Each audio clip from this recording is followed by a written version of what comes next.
پاکستانیوں، ایک وقت تھا کوئی بھی خبرنامہ رحمان ملک کی خبروں سے خالی نہیں ہوتا تھا۔ وہ پاکستان کے سب سے ایکٹیو اور سب سے زیادہ اہم شخص ہوا کرتے تھے۔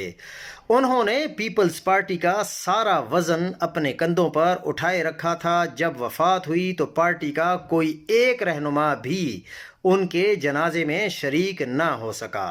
مشاہد اللہ تنگ گو تھے، باتوں کو مروڑنا اور طنز کے تیر برسانا خوب جانتے تھے۔ جب شریفین میں اتنے مست تھے کہ پارلیمنٹ کے فلور پر بھی بازاری جملے کسنے سے نہ جھجکتے۔ ان کی وفات پر چند تعزیتی پیغام آئے اور وہ ہمیشہ کے لیے یادوں سے فراموش کر دیے گئے۔ عرفان صدیقی کاتب شریفین رہے ہیں۔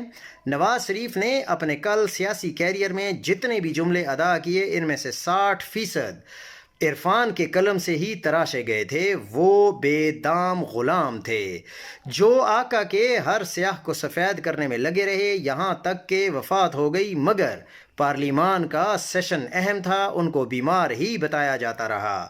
نہ تو نواز شریف، نہ ہی شہباز شریف، نہ ان کے جنازے میں شرکت کی، حتیٰ کہ شریف خاندان سے کوئی فرد بھی شامل نہ ہوا۔